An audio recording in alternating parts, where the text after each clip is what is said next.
Have you ever been in a relationship with a guy where something didn't feel right? Maybe it was a lack of chemistry. Maybe it was a lack of trust. Maybe it was a lack of comfort. Maybe you just couldn't put your finger on it. And even though you felt deep inside that something was off, you ignored that feeling and stayed. Months, even years of wasted time, all because you were afraid to trust your gut, pull the plug, and start over. Today, I'm going to share with you a few examples of how good women fight for relationships that they don't really want and remind you of the importance of listening to your feelings. Stick around.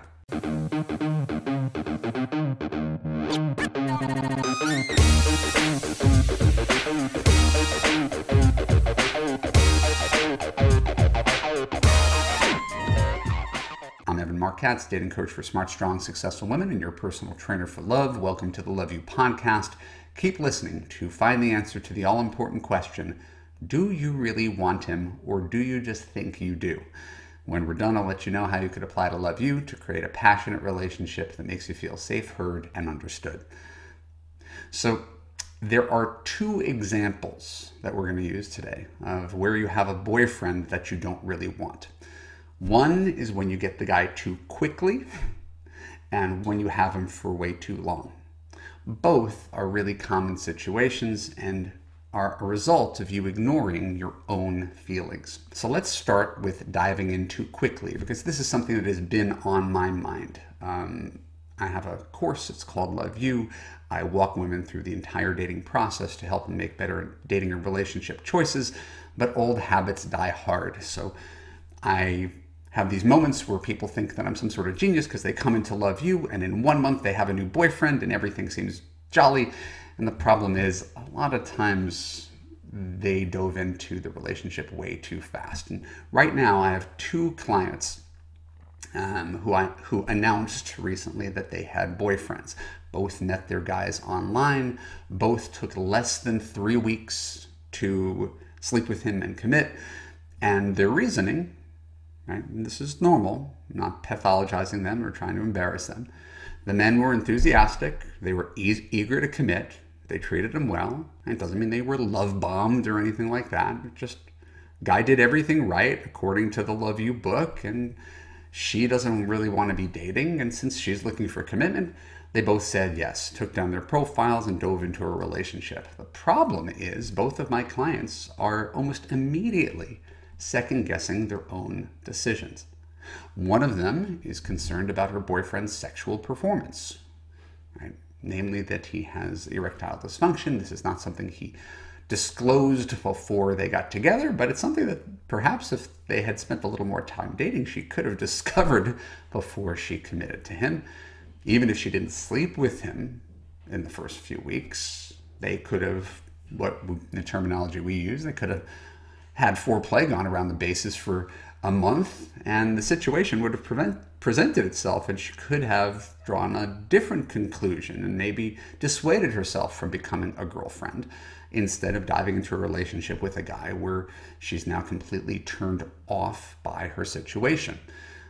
This is a position she put herself in by moving too fast. The other agreed to be exclusive with a guy that she barely knows, but has immediately recognized that she doesn't even know if she wants him as her boyfriend yet. And she just kind of said yes. So she is kind of like a boat that was being pushed along the ocean by the waves without actually using her own motor or steering wheel. So she's got no idea if her boyfriend is boyfriend material, much less husband material. But once again, his desire to push things forward carried her like a wave into a relationship that she's not even sure she wants to be in. So in both situations, using Love You terminology, these women were not the CEOs. They were not the deciders. They were still, despite taking this course, basically interns, eager to get a permanent position at a company and not thinking too clearly about whether they really wanted the job or whether it was a good short or long-term fit for them. Chances are both of these women are going to come to the conclusion that these boyfriends that they just declared and got are not going to be relationships that they ultimately want, and they're going to relatively swiftly break up with really nice men who they shouldn't have committed to in the first place. which, by the way, is exactly what men do routinely with women. Get excited about you, hop into bed, become exclusive after a very short period of time, and then a few weeks later actually get to know you and realize that he doesn't think you're a good fit for each other. So that's one use case. Diving into a relationship too quickly and being in a relationship with a guy where you don't really want to be there, but you don't always have the courage to do something about it because you're so nice and you don't want to hurt him. All right, better move. Don't put yourself in that position. Next situation, more interesting to me, is the 180-degree opposite of this. Not when you dive into a new relationship with a guy too quickly, because, as I said, that's something that could largely be avoided by waiting 4 to 6 weeks before calling yourself a couple and taking down your profile. The more interesting situation is when you're fighting for a relationship that doesn't actually make you happy. Right? And that might hurt to hear. It's the way I see it from the outside. Maybe when you're on the inside, you'll have a different take on it. But I see a lot of women who come to me at the beginning of their tenure in Love U, trying to preserve relationships that aren't making them happy. And how do I know they're not making them happy? Women in happy relationships don't call dating coaches. They don't. So I recall one client, she was with a man for 7 years in a long distance relationship. Now, this client is, when she turns to me, 40. She wants kids, plural. And not only did her long distance relationship not propose, he wasn't even planning on moving to her city. Plus, as a human being, he was highly critical of her, and they fought relatively often. So my client genuinely loved him. I'm not going to argue with her feelings that she had for 7 years before she came to me, but she was holding on this relationship to try to, the reason she turned to me was to try to get him to propose to her so that what? So she could be married for the rest of her life to a man who's critical, selfish, a bad communicator, and doesn't care enough to even be in the same city with her?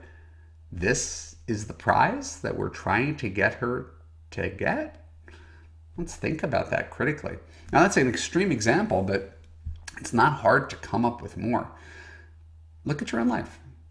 Think about how much time you spent pining over men, sleeping with men, getting back together with men, agonizing about men who are selfish, or narcissistic, or abusive, or dishonest, unemployed, angry, bitter, addicted, losers, liars.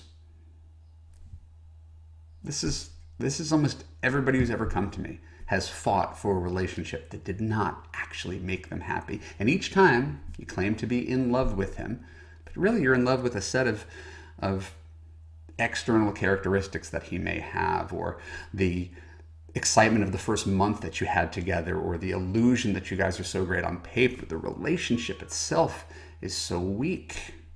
There's so much turmoil, there's so much fighting, there's such evidence that this is not something that you should do for the next 40 years. And you fight for that. And each time you ignore the fact that if we waved a magic wand, if I were a genius and we waved a magic wand and we can get the guy to commit to you, it's not actually a win. It would be a huge and crushing loss if you got the guy that you were fighting for. In fact, if the guy who broke up with you, who broke your heart, took you back, you would either be miserably married or divorced by now. Stop and think about that. And that would be obvious if you looked at the actual quality of your relationship as opposed to your feelings about how good the relationship could be, or your fears of starting over, which is why you hold on to that man like he's a life raft in the ocean, right? Instead of an anchor that's dragging you down.